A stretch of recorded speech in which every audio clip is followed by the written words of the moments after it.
Okay, this is the sheet of plywood that I'm going to use for my dresser, I'll call it. Rose's matching dresser. Now, the problem with this is I cannot get a side, a top, and a side to get matching grain if I were to make my cut there. Because the top is 6 foot long. So originally I was going to cut the top and the bottom out of the single piece of plywood. That was my cutting diagram, but here's what I need to do. I'll cut the top out of one side and or one rip, and then out of one piece that I get out of that. Then the two sides will come out of the other half of the rip, and what I'll do is take and rotate this piece to best match the grain here, and then I'll take the bottom or the other piece, rotate it 180 degrees, keeping the inside corners together to get the best grain match on that side.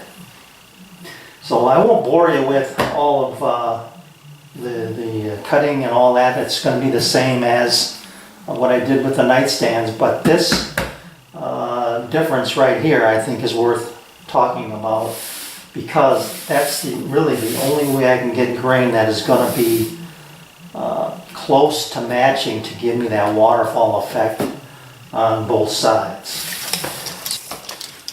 Alright, I got them ripped down to 21 and a half. I'm going to leave it there.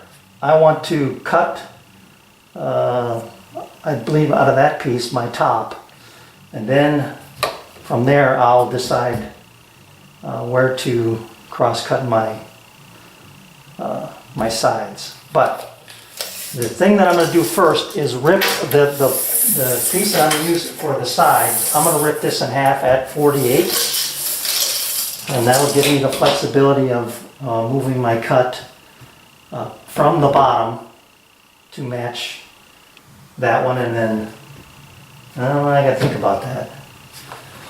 I got to go heavy on this one. I got to go, if I'm going to use the bottom here, I'm going to go 36 about, and then if let's just say I rip it or I cross cut it at about 3 to 4, and do the same here, that'll give me enough room to make my miter cut at that end, at the top end. Then 6 foot from there to there, I've got to have the ability to come up on this side. So yeah, I can't cut this down the middle. I've got to cut this, let's just say 36, so that I have enough room to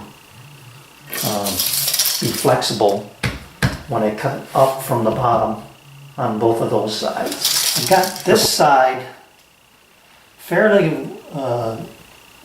good match, I think, looking down the grain. If I were to take 1 inch off of this edge, so I mark this edge -1, then I'm going to spin this board around, do the same thing with this panel, and see how much I have to take off of it to get a good match one way or the other. And once I determine that, then I'll rip, I'll take the 1 inch off of this one, whatever I need to take off of that, if anything. And then I will, once I get edges matched up, I'll rip, parallel edges from this edge, let's say. I get this edge to match with that edge, let's just put it that way. And then I'll go from there. This grain pattern right here, I want to try and keep that about in the middle of the top. So right here is my cut line for that, and if I slide this up, that ends up being pretty darn close. Let me see if I slide it up to that cut line right there. And you've still got a pretty good match with these dark lines. running through it. So I'm gonna go with that on this one. So -1 inch from this edge. All right, you can see the same stripe pattern I've kind of got going here, that dark stripe. 3 of them. And it's just the opposite of the other one. It's 1 inch in this direction. So -1 here. And then we can go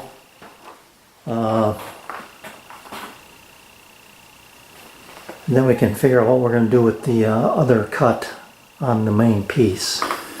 Well, I don't know whether you call it luck, but if I get to take 1 inch off of this side of my long piece, and we'll have good matches on both ends. Then it's just a question of cutting it to length and then further refining that match, I guess. So, you know, it's not going to be perfect, but it's going to be close. Right, looking at it from this direction, it looks pretty good, but looking at it from the other direction, toward the daylight, I really like it.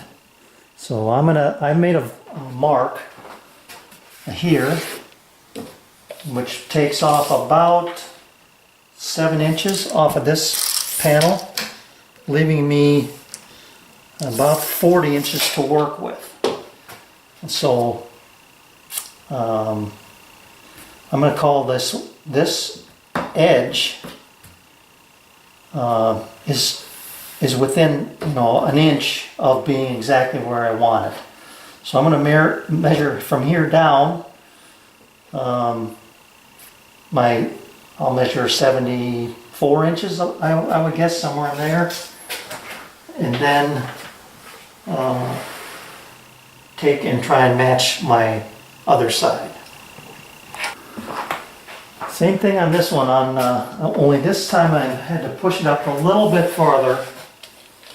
This one's up about 8 inches, but I wanted to get these kind of darker stripes to match the width. On this panel they kind of thin out as we went toward this edge. So that is really, really good right there. And I know that when I cut this back, and if I cut this back a little bit more, that we're going to be close. So that's where I'm going to make that cut. Alright, I got everything cut to the finished width, 18 inches. And one thing you'll notice here is I've got an X on the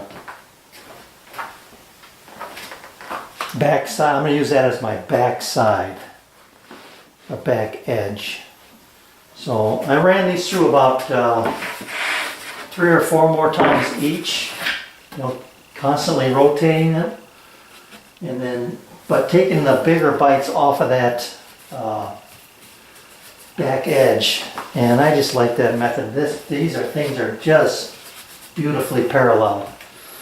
So you'll see this one over here, it's a little darker. The reason for that is I almost forgot to account for my bottom. So I went up and ripped a piece with my skill saw and kind of made a little bit of a mess with the chalk line, but the mineral spirits cleaned it right up, so it looks good. So now I have my 4 pieces of the dresser box, and I just need to make my miter cuts. I'm going to use some of that scrap to make sure I get things dialed in again. I take that back. The next thing I need to do is to make sure I get these cut nice and square first. They are very, very close, but I want to dial that thing exactly in, because when I make those miter cuts, it's got to be perfect, or as close to perfect as I can get it. So I'll work on that. I'll use this piece here to get my square cut dialed in.